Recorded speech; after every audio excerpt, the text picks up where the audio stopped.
欢迎收看频道 DH 娱乐新闻，订阅频道，不要错过当天最热门的新闻。我们今天的时事通讯涵盖以下内容：杨紫的演技和那些抠涂鸦系的小花小草早就不在一个圈啦。现如今的娱乐圈真是让人眼花缭乱，各种小花小草层出不穷，可是能让人记住的，能让人眼前一亮的，真是少之又少。而杨紫这位年轻女演员的出色表现，无疑给我们树立了一个标杆，让那些还在挣扎的小花小草们有了一个学习的榜样。提到杨紫，我们自然会想到《家有儿女》里的夏雪，那个聪明伶俐、活泼可爱的小姑娘。但是，如果你还把她停留在那个角色上，那可就大错特错了。现如今的杨紫早已经突破了瞪眼皱眉的阶段，她的演技早已经和那些抠涂鸦系的小花小草不在一个圈啦。在《香蜜沉沉烬如霜》里，杨紫饰演的锦觅，让我们看到了她的演技的质的飞跃。她能把锦觅的纯真、痴情、挣扎、成长演绎得淋漓尽致，让我们跟着她的情绪起起伏伏。特么的，这才是真正的演技啊！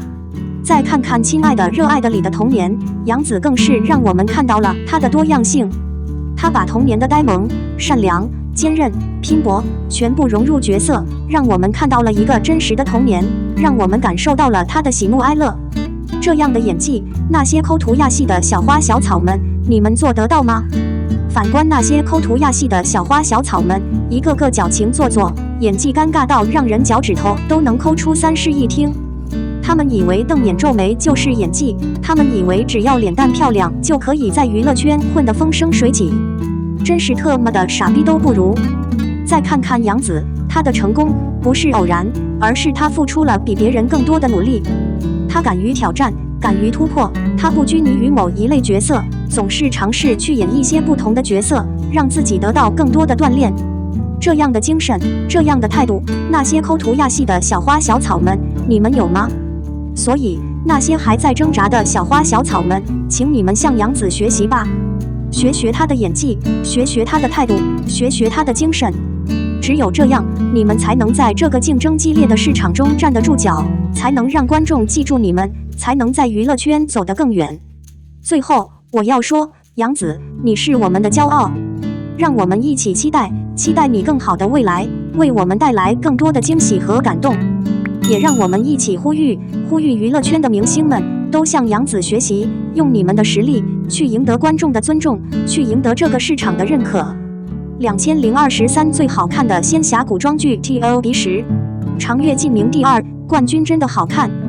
网友投票评选的2023最喜欢的仙侠古装剧 TOP10，出炉啦！玉骨遥第5，星落凝成糖第3，长月烬明第2，冠军真的好看。Top 10。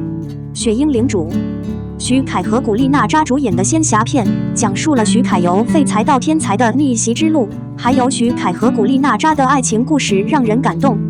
一位名叫东伯雪鹰徐凯氏的少年惊世崛起，年少时一场人生巨变改变了东伯雪鹰的人生轨迹，将他卷入一场巨大阴谋之中。为保护所爱之人，东伯雪鹰进入长风学院勤学苦练，提升修为能力。在此期间，他结识了一生挚爱于静秋古力娜扎氏，从矛盾对抗到相知相爱。东伯雪鹰为了保护爱的人和天下苍生，一代强者登场，传奇就此震撼上演。Top 9，陈圆，杨颖 Angelababy 和马天宇主演，改编自烟雨江南的同名小说的古装玄幻剧。这部剧讲述了在尘世中几段跨越千年的仙凡之恋，以及众生之间的恩怨情仇。从剧情上来看，陈圆的故事线十分庞大且复杂，从一开始的仙凡之恋到后来的众生恩怨，再到各种转世轮回的纠葛，让人看得眼花缭乱。但是这种多线条叙述的手法，也让剧情充满了悬念和看点。同时，剧中还有不少伏笔和反转，让人在追剧的过程中不断产生惊喜。Top 8，仲子，杨超越主演的古装仙侠剧，讲述了仲子和洛阴凡的师徒爱情故事。里面杨超越的表演非常出色。该剧根据蜀客同名小说改编，讲述了天生煞气、注定入魔的少女仲子与睥睨6界、绝世风华的尊者洛阴凡辗转3世师徒相恋的故事。Top 7，花荣，鞠婧祎和郭俊辰主演。讲述了从小被视为扫把星的少女未知居静一世，虽然缄默低调，性格却并不懦弱。她大胆参加了测仙元根骨的成人礼，终于进去书院。书院中，老师发越严厉之极，把一干锦衣玉食的公子小姐折磨得叫苦不迭。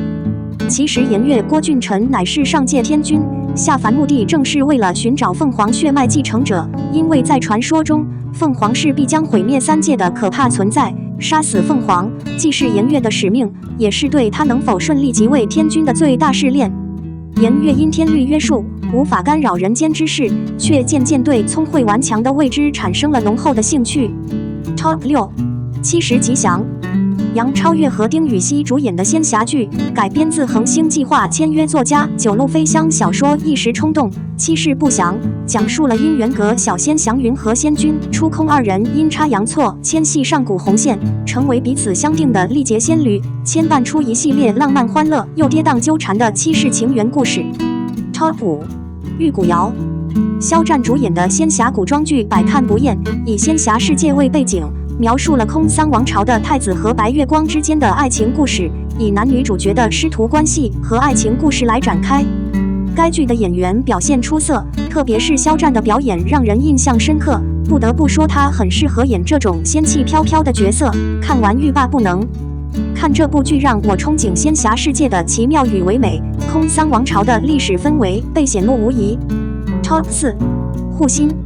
周也和侯明昊主演，本剧改编自九路飞香的同名小说，讲述玄门修仙少女燕回周也是因为太过叛逆而被逐出师门，本想过混吃等死天上吊钱的咸鱼生活，却被传闻中的恶龙天耀侯明昊是坑蒙拐骗，而不得不帮恶龙找其身体封印，最终对抗终极大魔王的故事。Top 3，星落明成堂。陈星旭和李兰迪主演。该剧根据作家一度君华的同名小说改编，讲述了人族皇室中一对性格迥异的双生姐妹，因一场乌龙导致错嫁姻缘，不仅闹出笑话无数，更牵扯出两段浪漫唯美之恋的古装神话爱情故事。Top 2，长月烬明。白鹿和罗云熙主演的古装剧太上头了，主要讲述了为了解救被魔神澹台烬统治折磨的世界，衡阳宗掌门之女黎苏苏白鹿氏孤注一掷，回到500年前，化身叶家小女儿叶惜雾，阻止彼时尚未被邪念彻底侵蚀的景国之子澹台烬成为魔神。未料二人逐渐生出情愫，最终黎苏苏以身正道，改变了澹台烬和世界的命运。面对残酷的命运，澹台烬以身设局，相爱的二人在重重误会下，终是心意相通。一人以神躯斩魔业，一人以魔躯入神道，共同扭转乾坤，阻止了灭世的危机。Top 1，长相思。杨紫主演的神话风格的古装剧，通过女主小妖与表哥苍炫之间的故事，展现了上古神话时代的生活与情感。剧情紧凑，人物形象鲜明，演员演技在线，尤其是杨紫的表演非常出色。该剧的演员表现出色，不管是主角杨紫饰演的小妖，还是其他配角男主表演都非常出色。看完这部剧，我感受到了爱情的真挚与美好。这部剧也被评为了2023年最好看的电视剧 TOP1。以上电视剧你最喜欢哪部呢？如果你来评，你会为哪部投票？评论区留下你的意见吧。我们的新闻部分文此结束，欢迎把你们的想法留在评论区，大家一起讨论一下。欢迎，也别忘了帮我点个赞加关注谢谢大家。